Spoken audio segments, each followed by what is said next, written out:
Voyager 1 is now 15 billion miles from Earth. Its radio signal takes 22 hours and 30 minutes to reach us. This 1977 spacecraft is transmitting data from a region no other human-made object has ever touched. And what it's discovering there is changing everything we thought we knew about the edge of our solar system. On August 25, 2012, Voyager 1 crossed the Heliopause. This is the boundary where the solar wind stops and interstellar space begins. NASA officially confirmed this crossing in September 2013 after analyzing the data for a year.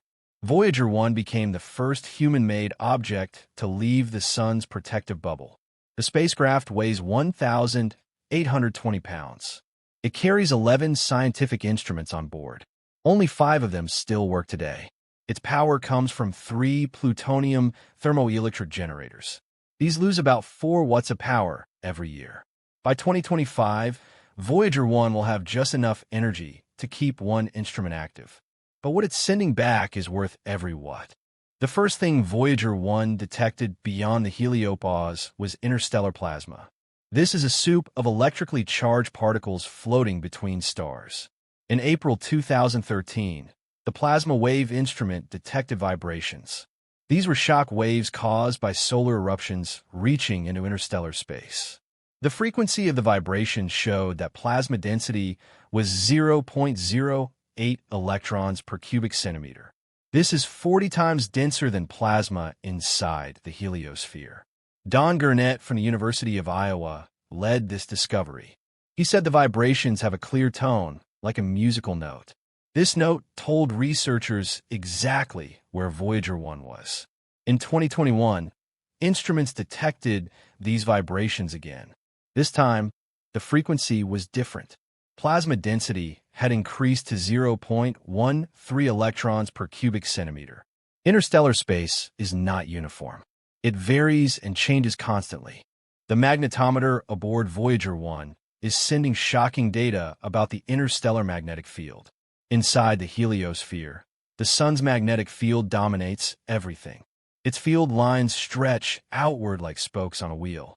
But beyond the heliopause, everything changes. The interstellar magnetic field has a completely different direction. It runs parallel to the heliopause, not perpendicular to it. Its strength is about 0.4 nanotesla. This is 400 times weaker than Earth's magnetic field. Len Berlanga from NASA Goddard analyzed this data. He discovered that the magnetic field direction shifts slightly over the years. This suggests Voyager 1 is passing through different regions of local interstellar space. The interstellar magnetic field guides cosmic rays. These are extremely energetic particles coming from exploding stars. And Voyager 1 measures these cosmic rays every second. The cosmic ray detector on Voyager 1 records 300 particles per second. This is 9 times more than inside the heliosphere. Galactic Cosmic Rays are atomic nuclei accelerated to speeds close to light speed.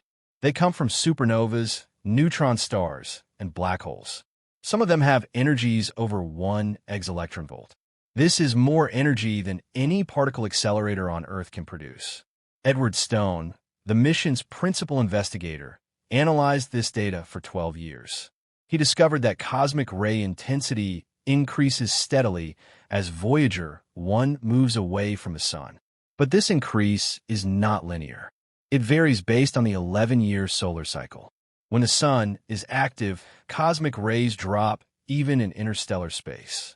When the sun is quiet, they increase. This means the heliosphere extends its influence far beyond the heliopause. These particles are dangerous for astronauts. They can penetrate spacecraft and damage human DNA. Voyager 1 data helps us understand this risk for future interstellar missions. Voyager 1 is transmitting data about interstellar space temperature. But this temperature is not what you'd expect. Interstellar plasma has 2 different temperatures. Electrons have a temperature of about 30,000 Kelvin. Positive ions are about 50,000 Kelvin. These temperatures sound extreme, but space is so empty you wouldn't feel the heat. Matter density is incredibly low. In the heliosphere, there are about 5 particles per cubic centimeter. In local interstellar space, there are only 0.1 particles per cubic centimeter. This is nearly perfect vacuum. Jamie Rankin from Princeton University calculated that at this density, Voyager 1 hits only a few hydrogen atoms per second. These atoms create tiny but measurable drag. Over millions of years, this drag will slow the spacecraft down. Temperature and density vary as Voyager 1 crosses different regions. Some zones are denser, others emptier. This suggests local interstellar space has structure and is not a uniform soup. Voyager 1's radio signal is only 20 watts. This is less than a refrigerator light bulb. When this signal reaches Earth, its power is only 0.1 quintillionths of a watt. This is a 1 followed by 20 zeros. The Deep Space Network uses 230-foot antennas to catch this nearly impossible to detect signal. Data transmission speed is 160 bits per second. This is 625,000 times slower than your home internet connection. At this speed, a single color image would take hours to transmit. That's why Voyager 1 no longer sends images, only data. The signal gets weaker every day as the spacecraft moves farther away. Engineers at NASA's Jet Propulsion Laboratory constantly adjust their receivers. They filter out noise from Earth, from the Sun, and from the galaxy itself. In 2020, Voyager 1 went silent for 7 months.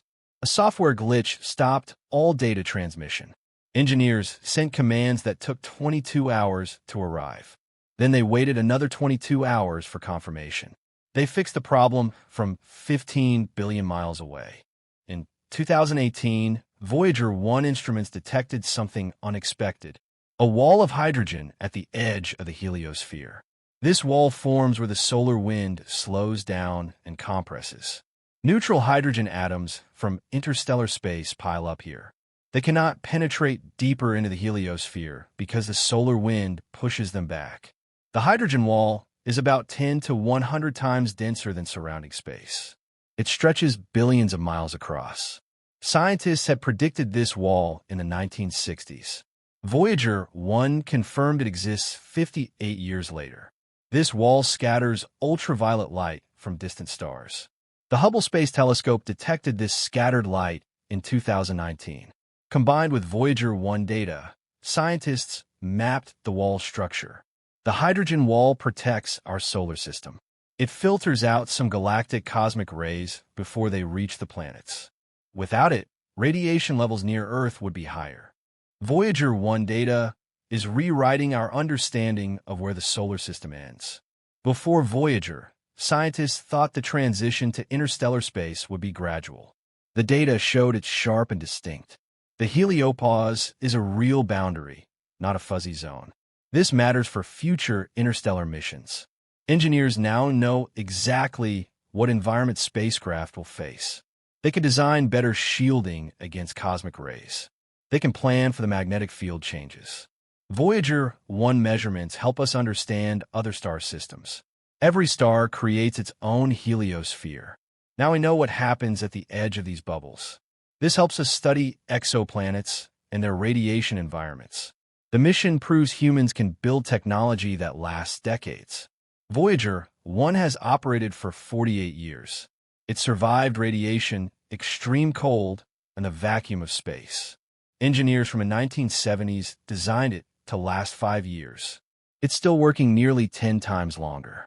Voyager 1 is now the most distant object humanity has ever sent into space. It travels at 38,000 miles per hour. But the universe is so vast that it won't reach another star system for 40,000 years. The spacecraft carries a golden record. This record contains sounds and images from Earth. It includes greetings in 55 languages, music from different cultures, and natural sounds. It's a message to any civilization that might find it. By 2036, Voyager 1 will run out of power completely. Its instruments will go dark one by one, but the spacecraft will continue its journey. It will drift through the galaxy for billions of years, long after Earth is gone. Right now, Voyager 1 is still talking to us. It's telling us what lies beyond our solar system. Every data packet it sends is a glimpse into territory no human has ever seen. And that makes every one of those 20 watts worth it.